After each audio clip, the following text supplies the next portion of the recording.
দর্শক, ক্ষমা পেতে বেশি কিছু লাগে না। সুফিয়ান সাউরি রহমতুল্লাহ বলেন, আল্লাহ আমাকে স্বপ্ন দেখাইলেন এক ব্যক্তির জানাজা কাফন দাফন দেওয়ার জন্য।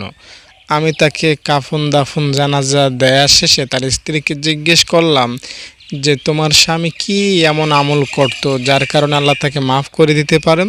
তার স্ত্রী জানাইলেন, আমার স্বামী তেমন কোনোই আমল করতেন না, তবে কোরআন খুব ভালোবাসতেন। কোরআন পড়তে পারতেন না, কোরআন বুকে নিতেন, মাথায় নিতেন, চুমু খেতেন। তো সুফিয়ান সাউরি বললেন, এই সামান্য আমলটার কারণেই আল্লাহ হয়তো তোমার স্বামীকে আল্লাহ মাফ করে দিয়েছেন। তিনি বড় মাপের একজন বুজুর্গ ছিলেন। আমরা জানি যে আল্লাহ তাআলা একজন বেশ্যা বেহায়া নারীকে, একটা কুকুরকে পানি পান করানোর উসিলায় জান্নাত দিয়েছেন, ক্ষমা করেছেন। কথা আমাদের নবীজি মুহাম্মদ সাল্লাল্লাহু আলাইহি সাল্লাম আমাদেরকে জানিয়েছেন।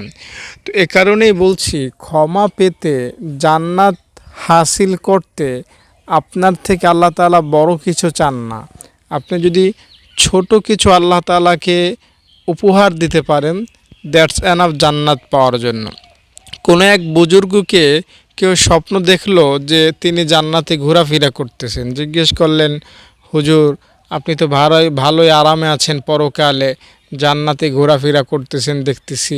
তিনি বললেন, হ্যাঁ, আল্লাহ আমাকে মাফ করেছেন। জিজ্ঞেস করলেন, হুজুর, কি এমন আমল যার উসিলায় আল্লাহ আপনাকে মাফ করে দিলেন? বললেন, আমল তো জীবন অনেক করেছি, তবে আল্লাহ তাআলা আমার সামান্য একটা আমলের উসিলায় আমাকে মাফ করেছেন। আর তা হলো, আমি একদিন মসজিদে গিয়ে দেখি ইমাম সাহেব সেজদায় পড়ে আছেন মুসল্লিদেরকে নিয়ে।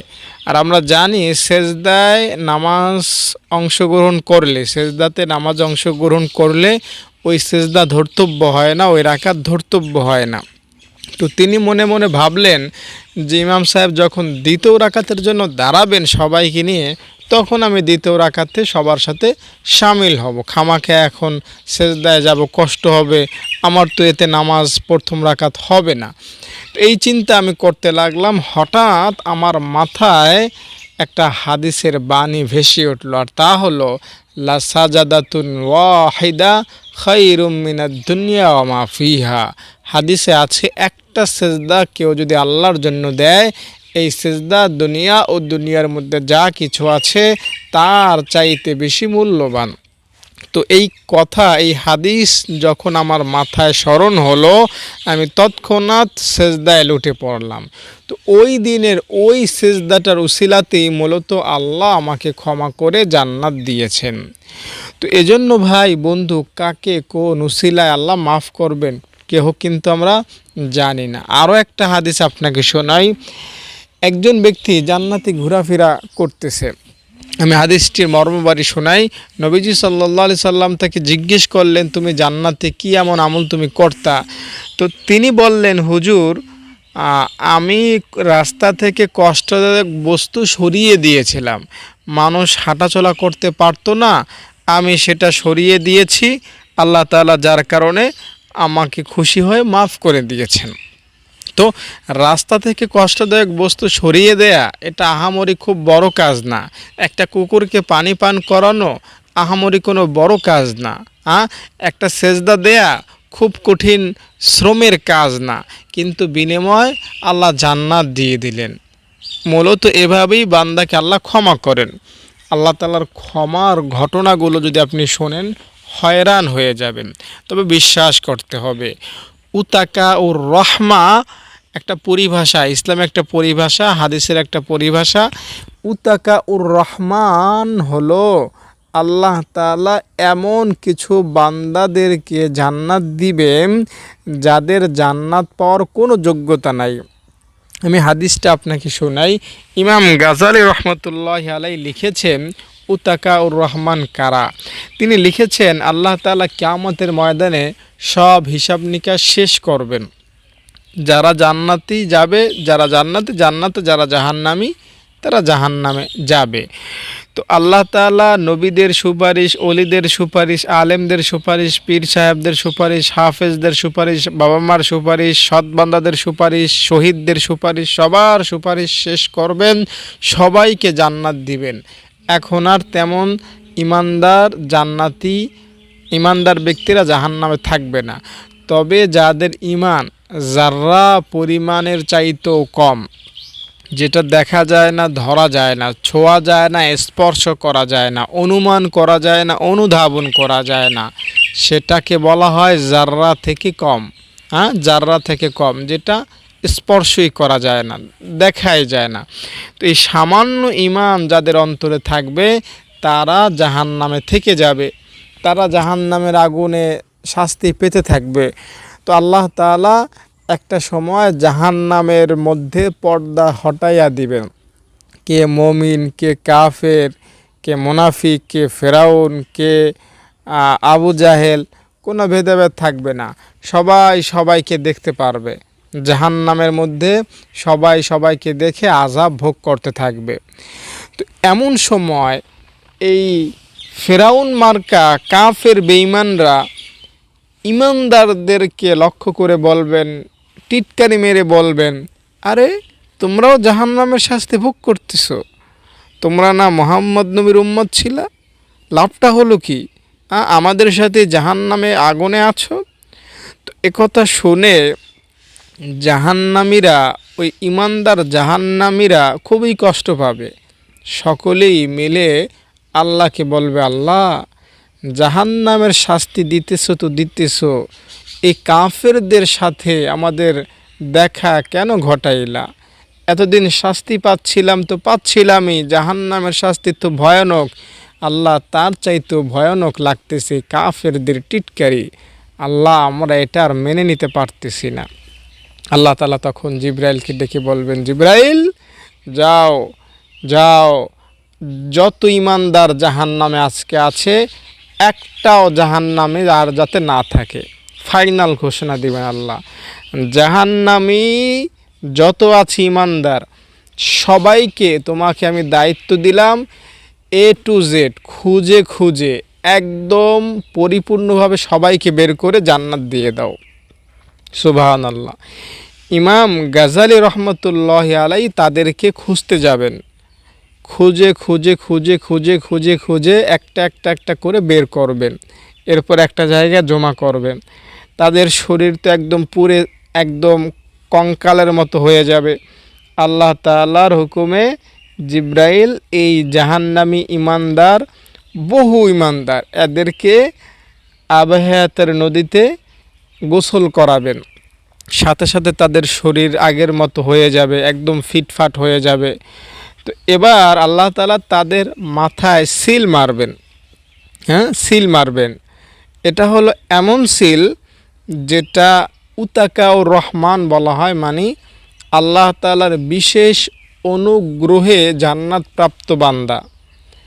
এটা তো মূলত জান্নাত পাওয়ার যোগ্য ছিল না, তো আল্লাহ তাআলা বিশেষ মায়ায় তাকে জান্নাত দিয়েছেন। মানে দেখুন এ কেমন পাপী, না শহীদদের সুপারিশ পেয়েছে, না নবীদের সুপারিশ পেয়েছে, না কোরআনের সুপারিশ পেয়েছে, আর না কোনো অলিদের সুপারিশ পেয়েছে, না হাফেজের সুপারিশ পেয়েছে, না কোনো আমল তাকে সুপারিশ করেছে। আমরা জানি পরকালে চোখের পলক বান্দার পক্ষে সুপারিশ করবে, হাত সুপারিশ করবে, মাথার মস্তিষ্ক সুপারিশ করবে, হাজারো রকম, হাজারো ভায়া, হাজারো উসিলায় বান্দাকে আল্লাহ তাআলা জান্নাত দিবেন। এই হাজার হাজার উসিলাতে সে আসবে না, কতটা নেমক হারাম এই বান্দা। তো শেষমেশ যখন কাফেররা টিটকারি মারবে, তো আল্লাহ তাআলা তাদেরকে তখন বের করবেন আর তাদের মাথায় সিল মারবেন যে বান্দা তুই তো জান্নাত পাওয়ার যোগ্য না, তবুও তোকে আমি জান্নাত দিচ্ছি। তো এই সিল নিয়ে তারা জান্নাতে যাবে। এবার জান্নাতে তারা ঘোরাফেরা করতে থাকবে। তো এবার জান্নাতীরা এই লোকদেরকে আবার নিয়ে টিটকারি করবে, আরে আলহামদুলিল্লাহ, আল্লাহ তো আমাদেরকে আগেই জান্নাত দিয়েছেন, আলহামদুলিল্লাহ। আর তোমরা কেমন আল্লাহর বান্দা, তোমরা তো আল্লাহ তাআলার বিশেষভাবে পাশ করা বান্দা, তোমরা তো জাহান্নামী বান্দা, আল্লাহ তোমাদেরকে জান্নাত দিয়েছেন বিশেষ অনুগ্রহে, তোমরা তো জান্নাত পাওয়ার যোগ্য না। এমন করে আর কি তারা টিটকারি মারতে শুরু করবে। এবার এই জান্নাতি যারা লাস্ট পর্যায়ে পৌঁছবে তারা আল্লাহকে আবার ডেকে বলবে, জাহান্নামে থাকা অবস্থায় যেমন ডেকেছিল এবার তারা আবার একত্রে ডেকে বলবে, আল্লাহ জান্নাত যখন দিয়েইছো তখন এই মাথায় সিলমোহর কেন দিয়ে দিলা? আল্লাহ এটা দূর করে দাও, আমরা স্বাভাবিক আর 10 জন জান্নাতীর মতোই জান্নাতে বসবাস করতে চাই। তো আল্লাহ তাআলা তখন তাদের মাথার উপর থেকে সিলমোহর হুটিয়ে দেবেন, তারা স্বাভাবিক জান্নাতীদের মতোই জান্নাতে চলাফেরা করবে। ইমাম গাজালি রহমতুল্লাহ আলাই এই ঘটনাটা লিখার পর লিখতেছেন, হায় আল্লাহ, যদি আমাকে উতাকাউর রহমানের অন্তর্ভুক্ত করতেন, হায় কিয়ামতের ময়দানে ফেল হওয়া সত্ত্বেও যদি আল্লাহ বিশেষ অনুগ্রহে আমাকে পাশ করাইয়া জান্নাত দিতেন, তাহলে আমি তো সফল হয়ে যেতাম, আমি তো ধন্য হয়ে যেতাম। বুঝতে পারলেন ঘটনাটার হাকিকত, ঘটনাটার মর্মবাণী কি আপনি উপলব্ধি করতে পারলেন? আমরা এমন একটা সমাজে, এমন একটা পরিস্থিতিতে আছি, যদি আল্লাহ তাআলা হিসাব নিকাশ করেন, প্লাস মাইনাস দিয়ে আপনার আমার আমলনামা পর্যালোচনা করেন, তাহলে ফেল ফেল ফেল ছাড়া কোনো গতি নাই। তো ইমাম গাজালি রহমতুল্লাহ আলাইহের মতো আপনার আমারও এই আশা থাকা উচিত, হায় আল্লাহ, আমি যদি ফেইলও করি তুমি বিশেষ অনুগ্রহে আমাকে পাশ করাইয়া দিও, আমাকে পাশ করাইয়া দিও। তো আল্লাহ তো এমনই, যিনি বান্দাকে পাশ করাইয়া দেন, যিনি বান্দার গুনাহ মাফ করে দেন, যিনি বান্দার কোনো গুনাহ বাকি রাখেন না। তাই আল্লাহ তাআলার কাছে ক্ষমা চাইব, আল্লাহ তাআলার কাছে মাফ চাইব, তিনি আপনাকে আমাকে মাফ করবেন। যত গুনাহ করেছেন জীবনে, একটা গুনাহ আপনার বাকি থাকবে না, কোনো গুনাহ আপনার বাকি থাকবে না, আর পরকালে আপনি জান্নাত পাবেন। মনে রাখবেন, একটা গুনাহ শুধু করবেন না, একটা শুধু গুনাহ করবেন না, আর সেটা হলো শিরক।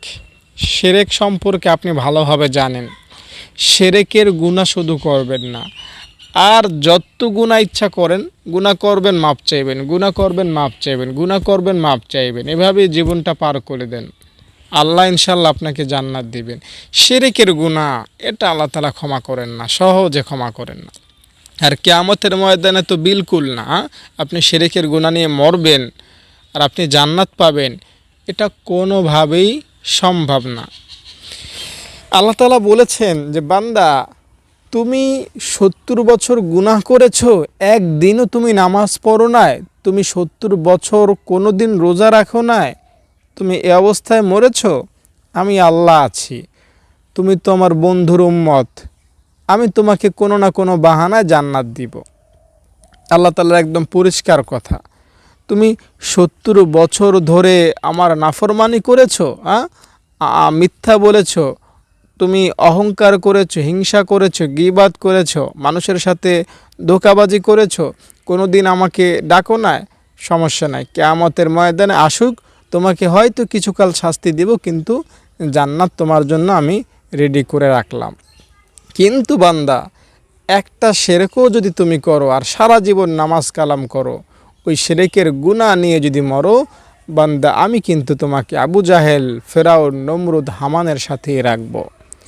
শিরকের গুনাহ থেকে শুধু বাঁচবেন, আর অন্য গুনাহ দুনিয়াতে মাফ না হলেও পরকালে মাফ হবে ইনশাআল্লাহ। আপনি দুনিয়াতে হয়তো জানেন গুনাহ মাফ হয়, পরকালও গুনাহ আল্লাহ মাফ করেন, বহু বান্দাকে গুনাহ মাফ করবেন। বাইজিদ বুস্তামি রহমতুল্লাহ আলাই বলতেছিলেন, আল্লাহ আমাকে তুমি মাফ করবা তো করবাই, পাশাপাশি এমন করে দিবা যাতে আমি ফেরেশতাদের মতো হয়ে যাই, আমাকে শয়তান আর ধোঁকা দিতে না পারে, আমি যাতে আর খারাপ কাজ না করি। তো তখন আল্লাহ তাআলা তাকে যেটা বললেন তার সারমর্ম কথা হলো, বাইজিদ আমি যদি সবাইকেই মাসুম বানায়া দেই, সবার গুনাই আমি ক্ষমা করে দেই, সবাইকে আমি শয়তান থেকে দূরে রাখি, তাহলে কিয়ামতের ময়দানে আমি ক্ষমা করব কাকে? আমি যে গফফার সেটা আমি সরাসরি কিভাবে দেখাবো? এখন তো আল্লাহ তাআলা গুনাহ মাফ করেন, এটা তো আমরা কেউ দেখি না, একজনেরটার একজনে দেখি না।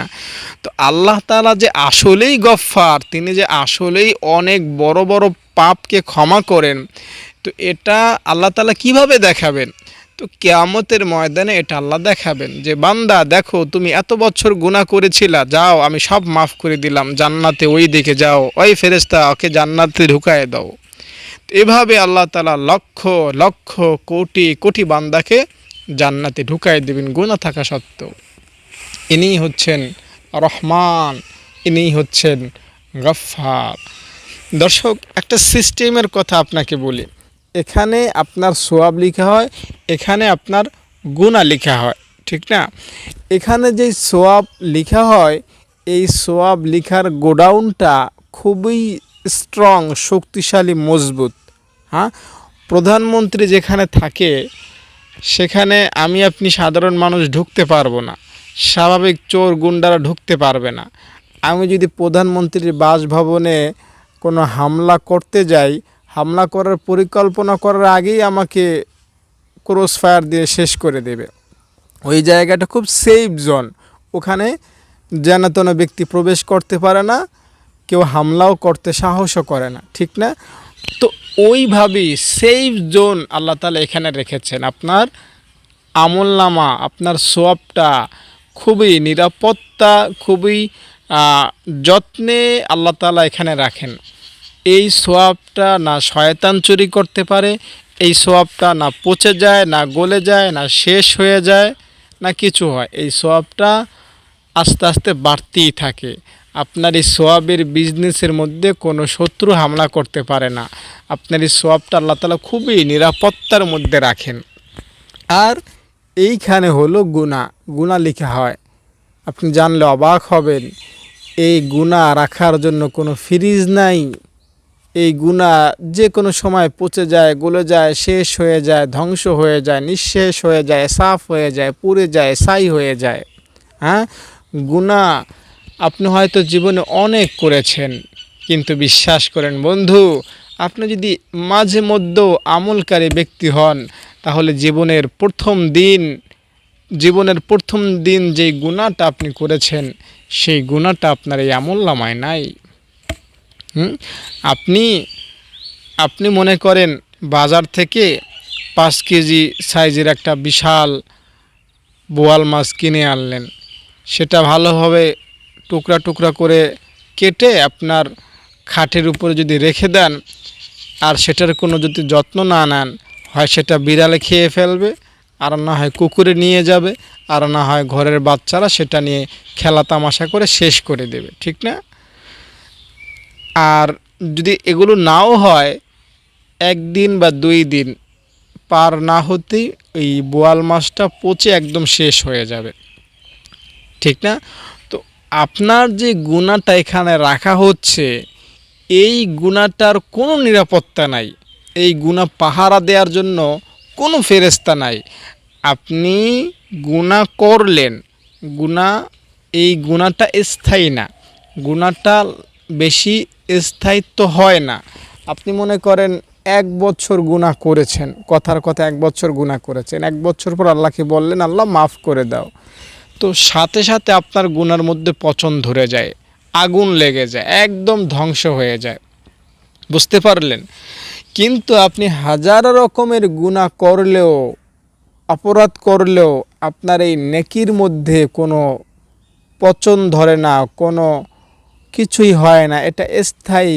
আপনি জীবনের প্রথম দিন যেই সওয়াবের কাজটা করেছিলেন, ওই সওয়াবটা এখানে আজও আছে। কিন্তু খোদার কসম করে বলি, আপনি যদি আমলকারী ব্যক্তি হন, মাঝে মধ্যে সপ্তাহেও যদি আমলকারী ব্যক্তি হন, তাহলেও আপনার এই আমলনামায় জীবনের প্রথম দিন যে গুনাহ করেছেন, খোদার কসম সেই গুনাহ নাই। আল্লাহ সেই গুনাহ বহু আগেই মোচন করে দিয়েছেন। কিন্তু জীবনের প্রথম যে সওয়াবের কাজটা করেছেন, আল্লাহর কসম সেই সওয়াবটা আজও আছে। আল্লাহ তো এমনই। এজন্যই তো আমি বলি, আল্লাহ তাআলা যদি মানুষের ন্যাক এবং গুনাহ দেখার সুযোগ দিতেন, আমি আব্দুল আজিজ হুজুর, আপনারা যদি আমার গুনাহ এবং সওয়াব দেখতেন, আল্লাহ তাআলা যদি এটা দেখার সুযোগ করে দিতেন, একে অপরটা একে অন্যটা দেখার সুযোগ যদি আল্লাহ করে দিতেন, তাহলে বিশ্বাস করেন আপনি দেখতে পেতেন আপনার প্রতিবেশী বা আপনার নিজের সোয়াবের আমল নামায় কোটি কোটি মিলিয়ন ট্রিলিয়ন সোয়াব জমে আছে, আর আপনার গুনাহের আমল নামায় হয়তো 1 লাখ, না হয়তো 2 লাখ, আর না হয় 500-600 গুনাহ আছে। কারণ গুনাহ তো স্থায়ী হয় না। উজু করবেন গুনাহ মাফ হয়, ফজর পড়বেন সারা রাতের গুনাহ মাফ হয়, জোহর পড়বেন সারা দিনের গুনাহ মাফ হয়, আসর থেকে মাগরিব পড়বেন সারা বিকেলের গুনাহ মাফ হবে, জুমা পড়বেন সপ্তাহের 7 দিনের গুনাহ মাফ হবে, রমজানের রোজা রাখবেন 11 মাসের গুনাহ মাফ হবে। তো গুনাহটা থাকে কিভাবে? গুনাহটা এজন্য স্থায়ী হয় না, বুঝতে পারলেন? তাই আমরা হতাশ হব না। আল্লাহ তাআলা আমাদেরকে অনেক বেশি দয়া করেন, অনেক বেশি ভালোবাসেন।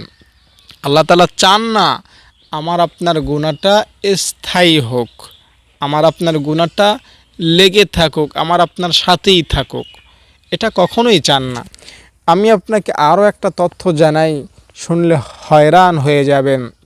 নেকি এবং গুনাহের ফেরেশতা, এই দুইজন ফেরেশতার সাথে যদি আপনার কথা বলার সুযোগ থাকতো, এই দুইজন ফেরেশতা যদি আপনার সাথে কথা বলার অনুমতি আল্লাহ তাআলার দরবার থেকে পেত, তাহলে নেকির ফেরেশতা আপনাকে অভিযোগ দিত, আল্লাহর বান্দা এত সওয়াবের কাজ করতেছো, আমি তো লিখতে লিখতে লিখতে লিখতে হয়রান হয়ে গেলাম।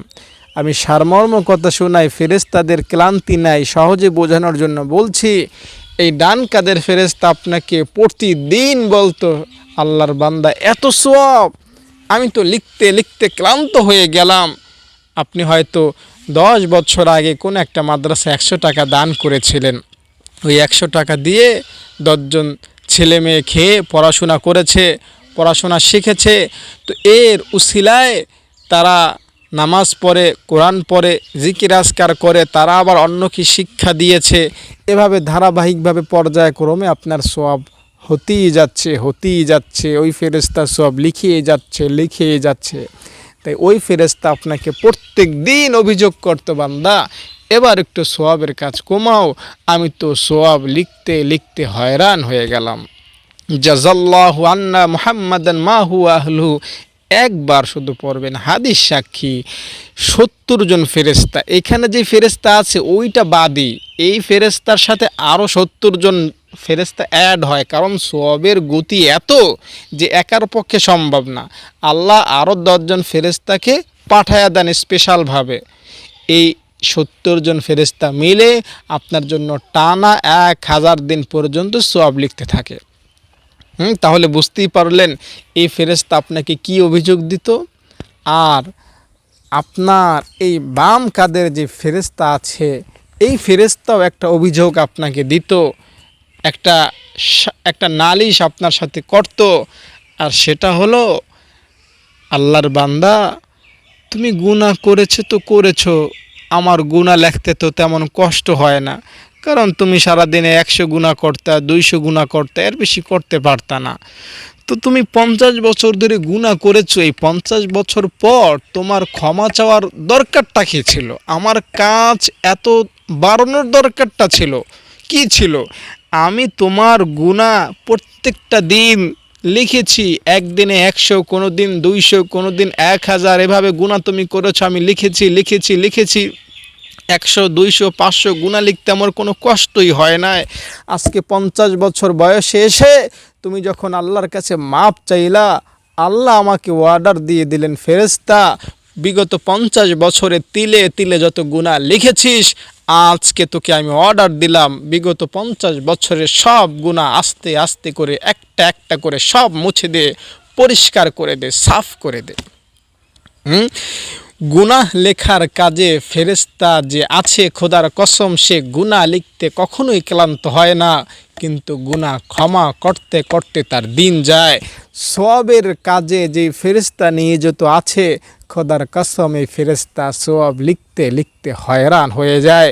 এই ফেরেশতা 1 মিলি সেকেন্ডও সময় পায় না, অবসর পায় না, বসে থাকার, শুয়ে থাকার, কোনো জায়গায় যাওয়ার সুযোগ তার হয় না। বিশেষ করে যারা দানশীল আছেন, যারা অপরকে কোনো কিছু শিক্ষা দেন, তাদের ক্ষেত্রে তো নিশ্চিত করে বলাই যায় তাদের আমলনামায় এক সেকেন্ডও বিলম্ব হয় না। যেই সেকেন্ডে গুনাহ সওয়াব লিখা না হয়, প্রত্যেকটা সেকেন্ডে সওয়াব লিখাই হচ্ছে। আল্লাহু আকবার! আল্লাহ কত দয়ালু, কত মেহেরবান, চিন্তা করতে পারেন? এই দুই ফেরেশতার মধ্যে আমি আপনাকে বলি শোনেন, এই দুই ফেরেশতার মধ্যে স্বাধীনতা আছে। এই দুই ফেরেশতাকে আপনি ঘুষ দিতে পারবেন না। তবে এই দুই ফেরেশতার মধ্যে ডান কাদের যে ফেরেশতা, তার পাওয়ার, তার অ্যাকশন, তার ক্ষমতা তুলনামূলক বেশি। যখন আপনি গুনাহ করেন তো এই ফেরেশতা বলে যে তোমার গুনাহটা এখন লেখা দরকার নাই, একটু অপেক্ষা করো, গুনাহটা তো মাত্রই করলো। তো আপনি যখন আর একটা গুনাহ করেন, এই ফেরেশতা বলে আরেকটু অপেক্ষা করো। এভাবে যখন আপনি একটা একটা করে 5টা গুনাহ করে ফেলেন, তো এই ফেরেশতা বলে বান্দা তো 5টা গুনাহ করে ফেলেছে, এখন আমি তার গুনাহ লিখব, হিসাব গরমে লেগে যাবে, আমি হিসাব রাখতে পারবো না, আমি 5টা গুনাহ এখনই লিখে ফেলতেছি। 5-6 ঘন্টা ধরে সে গুনাহ করতেছে, আর বিলম্ব করতে পারবো না। এমন সময় আপনি একটা সওয়াবের কাজ করে ফেললেন।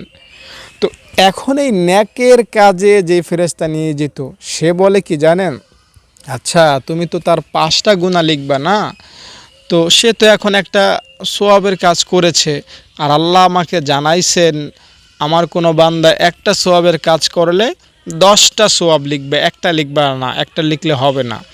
তো আমি একটা কাজ করি, আমি 10টা সওয়াব লিখব না, আমি 5টা সওয়াব লিখব, আর 5টা সওয়াব দ্বারা তোমার ওই 5টা নেকিকে মাইনাস করব।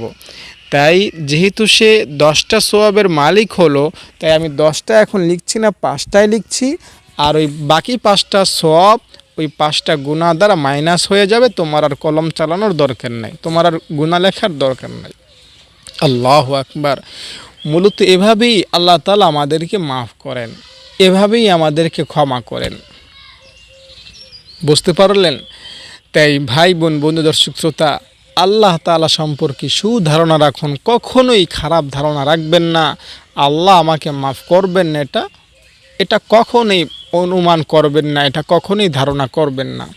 হাদিস শরীফে এসেছে আল্লাহ গুনাহের কারণে আমাদেরকে শাস্তি দেন না। তবে যদি গুনাহের কারণে শাস্তি দিতেন আল্লাহ তাআলা কাউকে, তাহলে ওই গুনাহের কারণে শাস্তি দিতেন যে গুনাহটার নাম হলো নিরাশ হওয়া। বান্দা তুমি 40 বছর নামাজ পড়ো না, তুমি হতাশ হয়ে আছো, না আল্লাহ আমাকে মাফ করবেন না। এই হতাশায় যারা ভুগত, এই হতাশায় যারা ভোগে, আল্লাহ হাদিসে জানাইছেন আমি যদি কোনো গুনাহের কারণে কোনো বান্দাকে শাস্তি দিতাম, তো এই হতাশায় যারা থাকে তাদেরকে আগে শাস্তি দিতাম। তার মানে হতাশা আল্লাহ তাআলার পছন্দ না। আমি গুনাহ করেছি, আল্লাহ তাআলার কাছে এখন মাফ চাইবো, আল্লাহ আমাকে মাফ করবেন। হতাশা, পেরেশানি হওয়া, গুনাহ নিয়ে ভয় পাওয়া, এটা আল্লাহ তাআলার একদম অপছন্দের বিষয়।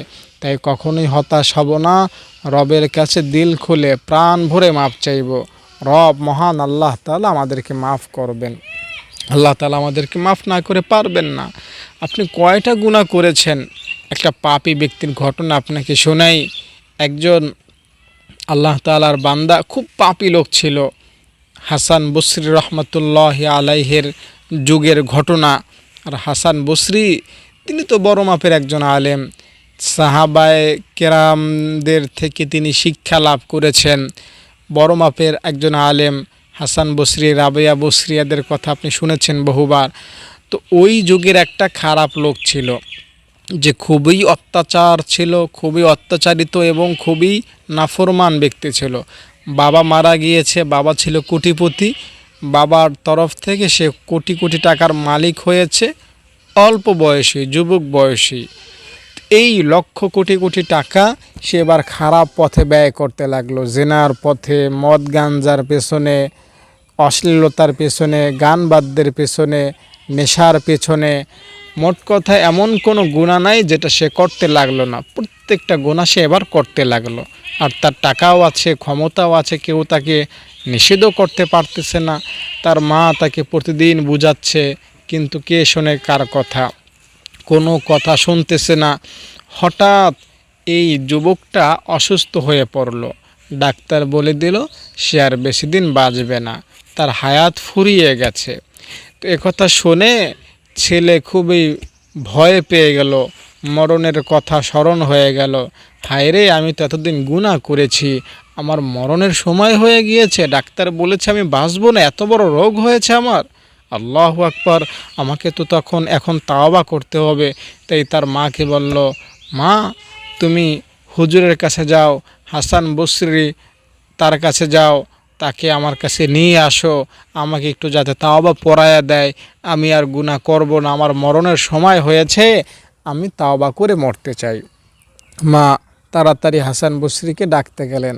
হাসান বসরি বললেন যে না, আমি তোমার সন্তানকে এখন তাওবা পড়াতে পারবো না, কারণ আমার এখন ছাত্রদের পড়াতে হবে, আমি আমার মাদ্রাসা রেখে তোমাদের বাড়িতে গিয়ে তোমার সন্তানকে তাওবা পড়াতে পারবো না। তো হাসান বসরির মা ব্যর্থ হয়ে ফিরে আসবেন না। তো যখন জানতে পারলেন সন্তান যে হাসান বসরি আসবে না, তখন সন্তান নিজে নিজেই আল্লাহ তাআলার কাছে তাওবা করতে লাগলেন, আল্লাহকে বলতে লাগলেন, আল্লাহ আমার মতো একটা পাপীকে ক্ষমা করতে হাসান বসরির মুখাপেক্ষী তুমি না। আল্লাহ, জীবনে অনেক গুনাহ করেছি সেটা আমি জানি, আল্লাহ আমি এর জন্য লজ্জিত, তুমি আমাকে মাফ করে দাও, জানি আমার আসার সময় হয়ে গিয়েছে, আল্লাহ তুমি আমাকে মাফ করে দাও। এভাবে তাওবা করতেছে আর তার মাকে সে নসিহাত ওসিয়াত করতেছে, মা আমার যখন মরণ হয়ে যাবে, মা আমার লাশটা তুমি কোনো মুসলমানের গোরস্থানে দাফন দিবা না, কারণ মা আমি আমার জীবনে এত এত গুনাহ করেছি, যার কারণে আল্লাহ আমাকে এত বেশি শাস্তি দিবেন, এত বেশি শাস্তি দিবেন যে আমার পাশে যদি কোনো মুসলমানের কবর থাকে, আমার শাস্তি তার কবরেও যাবে, তাকেও পাকড়াও করবে। তাই আমি মা চাই না আমার শাস্তি অন্য কোনো কবরস্থানের মুসলমানের কবরে পৌঁছে যাক। তাই মা আমাকে তুমি আমাদের ঘরের একটা কোনায় দাফন দিয়ে দিবা, ঘরের একটা কোনায় চাপা দিয়ে থয়ে দিবা। এভাবে সে নসিহত করতেছে আর আল্লাহ তাআলার কাছে ক্ষমা চাচ্ছে। হঠাৎ তার রূহটা বের হয়ে গেল। মা হাসান বসরির কাছে আবার চলে গেলেন, হুজুর আপনি তো আমার সন্তানকে তাওবা পড়াতে এলেন না, আমার সন্তান তো চলে গেল, এবার একটু দয়া করুন, আমার সন্তানকে একটু জানাজা পড়ায়া দেন, কারণ আপনি জানাজা পড়ায়া দিলে আমি আশা করি আল্লাহ আমার সন্তানকে মাফ করে দিবেন। হাসান বসরি রহমতুল্লাহ আলাই তাকে পরিষ্কার জানাইয়া দিলেন যে না, তোমার সন্তান কোনোদিন নামাজ পড়ে নাই, রোজা রাখে নাই, বেপর্দা করেছে, জেনা করেছে, অশ্লীলতা করেছে, আমি তোমার সন্তানের জানাজা পড়তে পারবো না। যে কোনো দিন আল্লাহর হুকুম মানে নাই, যে কোনো দিন আল্লাহর কুদরতি পায়ে সেজদা দেয় নাই, এমন নাফরমান ব্যক্তির জানাজা আমি হাসান বসরি পড়াইতে পারবো না। মা আবারও নিরাশ হয়ে ফিরে আসলেন, এলাকার লোকদেরকে জানায়া দিলেন, তোমাদের মধ্য থেকেই একদিন জানাজা দেওয়ার ব্যবস্থা করো। হঠাৎ এমন সময় জানাজা যখন শুরু হয়ে যাবে, হাসান বসরি তাদের বাড়িতে হাজির হয়ে গেলেন। মহিলা যখন হাসান বসরিকে দেখলেন, বললেন, হুজুর ধন্যবাদ আপনাকে, আপনি এসেছেন, না করেছিলেন তারপরও এসেছেন, আপনাকে ধন্যবাদ, আপনার প্রতি আমি কৃতজ্ঞ। তখন হাসান বসরি বললেন, বোন কৃতজ্ঞ তো তুমি হবে না, বরং ধন্যবাদ তো তোমাকে আমি দিব। আমি তো তোমাকে কৃতজ্ঞতা জানাবো যদি তুমি আমাকে তোমার সন্তানের জানাজা পড়ার সুযোগ দাও। কারণ বোন তুমি যখন আমাকে বলে ফিরে আসলা, আমি সামান্য সময়ের জন্য একটু বিশ্রামে গেলাম, আমার তন্দ্রা এসে গেল। আল্লাহ তাআলা আমাকে স্বপ্নের যুগে তখন বলে দিলেন, হ্যাঁ হাসান তুমিও আমার একজন বন্ধু, আর আমার আরেকটা বন্ধু কিছুক্ষণ আগে চলে আসলো আমার কাছে, তুমি তারা জানাজা পড়াইতে পারবা না, তুমি তাকে নাফরমান হিসাবে ঘোষণা দিয়ে দিলা। ও হাসান, এটা তুমি কি কাজ করলা? আমি আল্লাহ তোমাকে সতর্ক করছি, তাড়াতাড়ি যাও আমার ওই বন্ধুর জানাজা পড়াও। যদি জানাজা না পড়াও তাহলে কিন্তু আমি তোমার দরবার থেকে, তোমার থেকে আমার সব রহমত ছিনিয়ে নেব, তোমাকে আযাব দিব। বোন, আমি এজন্যই তড়িঘড়ি করে চলে এসেছি, আমাকে তোমার সন্তানের জানাজা পড়ার সুযোগ দাও। দেখুন, হাসান বসরি তিনি যেন তেন কোনো ওলি না। বাইজিদ বুস্তামি বলেন, আব্দুল কাদের জিলানী বলেন, মালিক ইবনে দিনার বলেন, এদের মতো লক্ষ লক্ষ ওলিকে এক পাল্লায় রাখলেও হাসান বসরির মতো একজন বুজুর্গ তৈরি হবে না। কারণ তিনি সরাসরি আনাস রাদিয়াল্লাহু তাআলা আনহুর ছাত্র ছিলেন। আর আনাস রাদিয়াল্লাহু তাআলা আনহু নবীজির ছাত্র, নবীজির সাহাবী ছিলেন। তাহলে বুঝতেই পারছেন তার ওয়েট, তার পাওয়ার কত বেশি। তো এমন একজন ব্যক্তি বলতেছেন যে, বোন তোমার সন্তানকে জানাজা পড়ার সুযোগ আমাকে দাও, যদি না পড়াইতে পারি আল্লাহ আমাকে শেষ করে দিবেন। তাই ভাই বোন, বন্ধু, দর্শক শ্রোতা, যে যুবকটা সারা জীবন গুনাহ করেছে কিন্তু মৃত্যুর আগে এমন কি তাওবা করলো যার কারণে আল্লাহ তাকে মাফ করে দিলেন, হাসান বসরিকে অর্ডার করলেন তার জানাজা পড়াইতে। আসলে তেমন কোনো তন্ত্র মন্ত্র, কোনো বিশেষ পদ্ধতি না, জাস্ট সে উপলব্ধি করতে পেরেছিল যে না, আমার তো দুনিয়া দিয়ে আর কিচ্ছু হবে না, এখন আমার তো চলে যাওয়ার সময় হয়েই গিয়েছে। ডাক্তার যখন বলেই দিয়েছিল, এটা তার ভালোভাবে বিশ্বাস হয়েছিল যে না, আমি তো আর থাকবো না, কবরে তো চলেই যাব। ওই বিশ্বাস নিয়ে দৃঢ়তার সহিত তাওবা করেছিল, যার কারণে আল্লাহ তাআলা তাকে মাফ করে দিয়েছেন। এজন্য বিশ্বাসের সহিত, দৃঢ়তার সহিত যদি আমরাও তাওবা করতে পারি, বিশ্বাস করেন আল্লাহ আমাদেরকেও মাফ করবেন, আল্লাহ আমাদেরকেও মাফ করবেন। একবার বিশ্বাস নিয়ে বলবেন, আস্তাগফিরুল্লাহাল্লাযী লা ইলাহা ইল্লা হুয়াল হাইয়ুল কাইয়্যুম ওয়া আতুবু ইলাইহি। সব গুনাহ মাফ হবে। সব গুনাহ বোঝেন? সব অসব। সব অসব মানে কি? যা আছে তাই। আপনার এইখানে যত গুনাহ আছে, ছোট আর বড় নাই, জানা গুনাহ আর অজানা গুনাহ নাই। আজকে যেটা করেছেন, কালকে যেটা করেছেন, 6 মাস আগে যেটা করেছেন, ওইটাও না। মানে সব বলতে সব গুনাহ মাফ হবে। কিভাবে? তাওবার নিয়তে।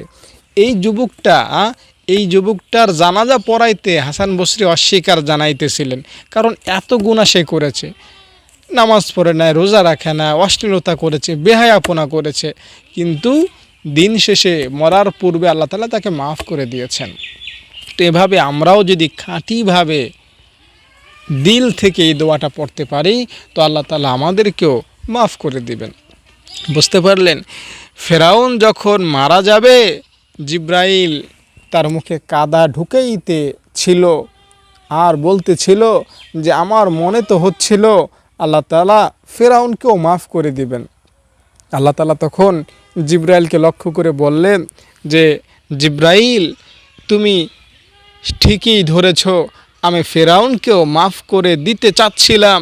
যদি সে আমার কাছে মাফ চাইতো, আমি ওই মুহূর্তেও ফেরাউনকে মাফ করে দিতাম। অথচ ফেরাউন কত বড় কট্টর কাফের ছিল, কত বড় পাপী ছিল, অনেক বড় পাপী ছিল। এই ফেরাউনকে আল্লাহ তাআলা মাফ করতে চেয়েছিলেন। তো আল্লাহ তাআলা আমাকে আপনাকেও মাফ করবেন। বিশ্বাস করেন, আমার আপনার গুনাহ খুব বেশি না। ওই তো আমি কিছুক্ষণ আগেই বললাম, গুনাহ এইখানে যেটা আছে এটা স্থায়ী হয় না, এটা লাস্টিং করে না, এমনিই মাফ হয়ে যায়। খুব কম গুনাহ আপনার আমলনামায় আছে, আর খুব বেশি নেক আপনার আমলনামায় আছে। অনেক বেশি নেক আছে। এই কম গুনাহগুলো খুব সহজেই আপনি মোচন করতে পারবেন। আস্তাগফিরুল্লাহাল্লাযী লা ইলাহা ইল্লা হুয়াল হাইয়ুল কাইয়্যুম ওয়া আতুবু ইলাইহি। এই দোয়াটা 100 বার সকালে, 100 বার বিকালে পড়ুন। আর এর পাশাপাশি আরেকটা দোয়া আপনাদের সাথে আমি শেয়ার করি। রব্বানা যালামনা আনফুসানা ওয়া ইল্লাম তাগফির লানা ওয়া তারহামনা লানাকুনান্না মিনাল খাসিরিন। সূরা আরাফের এই দোয়াটা, আদম আলাইহিস সালামের এই দোয়াটা যদি আপনি পড়তে পারেন, তাহলেও আপনার গুনাহ মাফের নিশ্চয়তা রয়েছে। তাওবার নিয়তে পড়তে হবে। যদি খাঁটি দিলে তাওবার নিয়তে মন থেকে দিল থেকে দোয়াটা পড়তে পারেন, তো আল্লাহ তাআলা আপনার টোটাল জীবনের সব গুনাহ মাফ করবেন ইনশাআল্লাহ, একটা গুনাহও বাকি রাখবেন না। তাই ভাই বোন বন্ধু দর্শক শ্রোতা যারা ভিডিওটা দেখলেন, সবার কাছে অনুরোধ থাকবে আপনারা খাঁটিভাবে তাওবা করুন, আল্লাহর প্রতি বিশ্বাস রাখুন, কখনোই হতাশ হবেন না। আপনারা যদি আমার মাদ্রাসায় দান করতে চান, আমার সাথে যোগাযোগ করবেন। আমার মাদ্রাসার ছাত্রীরা পড়েন, থাকেন, খান, সব কিছু ফ্রি। আপনারা দান করেন, সেই দানের উসিলাতেই আমি এটা পরিচালনা করতেছি। তো আপনারা আরও বেশি বেশি দান করবেন, সেই কামনা করে আজকের মতো ভিডিওটা এখানে শেষ করছি। আসসালামু আলাইকুম।